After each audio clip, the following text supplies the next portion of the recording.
એવું લાગે કે સર અમે એવા એરિયામાંથી આવીએ છીએ, એવા વિસ્તારમાંથી આવીએ છીએ કે અમે તો લાગુ તો શું કરી શકીએ, પણ એવા જ વિસ્તારના એક બાળકનો પરિચય કરાવું જેનું નામ છે જો. અમેરિકાનો છોકરો છે. ઇન્ટરનેટ ઉપર તમારી સ્કૂલમાં કનેક્શન હોય તમે જોજો સર્ફિંગ કરીને.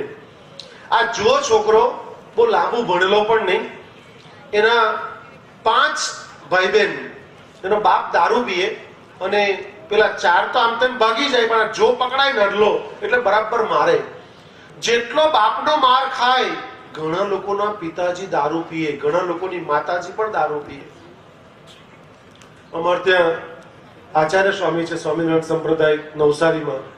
એક સ્લમ વિસ્તારમાંથી ભાઈ યુવાન મળવા આવ્યો અને સ્વામીને કીધું કે સ્વામી મારા માતા પિતા છે એમ કે. તો કે સારી વાત છે, માતા પિતા તો હોવા જ જોઈએ, દરેકના માતા પિતા હોવા જોઈએ, પણ નહીં એમ કે સ્વામી માતા પિતા છે એમ કે. તો કે સારી વાત છે ને. ત્રીજી વખત પેલા કીધું કે સ્વામી માતા પિતા છે, કે સારી વાત છે. સ્વામી એમ નહીં, પિતા તો પિતા જ, પણ માતા બી પિતા.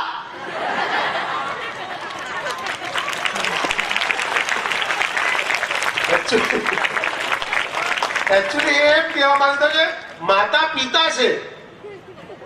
હવે સમજાયું હશે. એટલે તમે જે સમજો તે માતા પિતાની વાત નથી. પિતા તો પિતા, પણ માતા બી પિતા એમ. એટલે આનો જોનો બાપ દારૂ પીને જોને બહુ મારતો ને જો જેટલો માર ખાતો ને એટલો નક્કી કરતો કે મારે વિશ્વનો મહાન વ્યક્તિ બનવું છે. શું બનવું તેની ખબર નહોતી એમને. શું બનવું તે ખબર નહીં. 3, 4, 5 વર્ષની ઉંમરે અને 3 વર્ષની, 4 વર્ષની, 5 વર્ષની ઉંમરથી લખોટીમાં, પેલી સોડા બાટલીમાં જે લખોટી આવે ને એ વીણતો.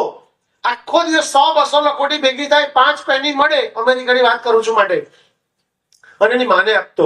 માનું લાડકામાં લાડકું સંતાન. કારણ કે આખો દિવસ એ ઉકળામ ભરતો છે. અમેરિકામાં બી ઉકળા હતા હે કે. હવે આજે નથી, બધા ડર્ટી બધું અહીંયા આવે એટલે કરે, પણ ત્યારે બધું હતું છે.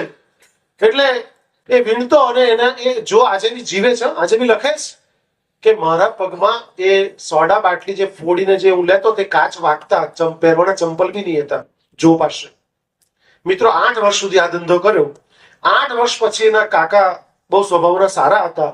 એમણે એક પેલો શૂઝ પોલિશની ડબ્બી, બ્રશ લઈ આપ્યું અને જે 8-10 જણ બેઠેલા હતા ત્યાં આગળ એ પણ શૂઝ પોલિશ ડબ્બી લઈને બેઠો.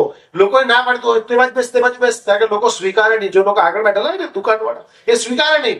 પણ એ કે હું તમને ચા પાઈશ, એ લોકોને હસાવતો, ચા પાતો અને એને આ શૂઝ પોલિશનો ધંધો શરૂ કર્યો. લગભગ 8 વર્ષ એને ધંધો કર્યો એટલે લગભગ 16-17 વર્ષની ઉંમર થઈ હશે એની.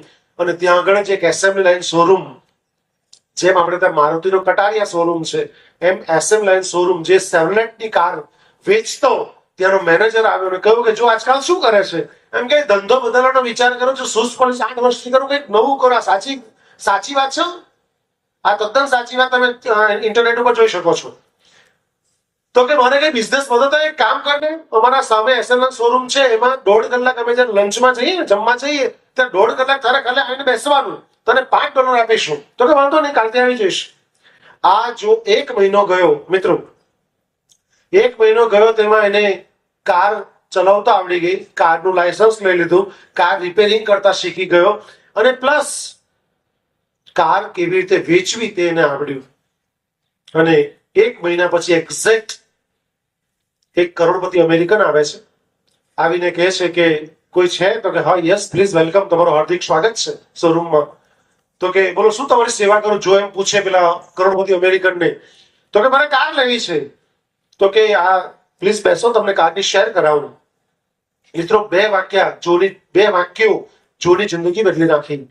પહેલું વાક્ય કહ્યું કાર શેર કરતા કરતા પેલા કરોડપતિ અમેરિકન કાર ચલાવતા જો એની બાજુમાં બેઠેલો હતો અને કરોડપતિ અમેરિકન કાર ચલાવતા જો પહેલું વાક્ય બોલ્યો કે સર પ્લીઝ જુઓ ની બહાર, પહેલા લોકો તમારી કાર જોઈ રહ્યા છે, પછી લોકો તમને જોઈ રહ્યા છે. પેલા કરોડપતિ અમેરિકને કહ્યું મારું પોતાનું ચાર્ટર પ્લેન છે, મને કોઈ લોકોની પડી નથી. ફરી પાછ જોઈ રિક્વેસ્ટ કર્યા. બીજું વાક્ય જોઈને જિંદગી બદલી કાઢી. બીજું વાક્ય ફરી ગયો સર પ્લીઝ એકવાર તમે જરાક નજર બહાર કરો, લોકો તમારી કાર જોઈ રહ્યા છે, પછી લોકો તમને જોઈ રહ્યા છે. અને આ વાક્ય એક વખત પેલા કરોડપતિ અમેરિકને બહાર તરફ જોયું. ખરેખર લોકો કાર જોતા હતા, કારણ કે 1963-64 ની વાત છે અને પરિસ્થિતિ આવી કે તે લોકો ત્યારે લોકો પાસે કાર પણ નહોતી મિત્રો, સાયકલના બી ફાફા હતા. તો પેલા $7,000 ચેક આપ્યો બપોરે જોને અને કહ્યું મારો મેનેજર સાંજે આવીને કાર લઈ જશે.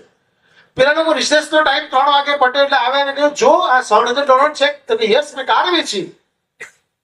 એવી રીતે વેચી આખી સ્ટોરી જે મેં તમને કરી એમણે પેલા લોકોને કરી અને લોકો તે જ દિવસથી જોને સેલ્સમેન તરીકે રાખી લીધો.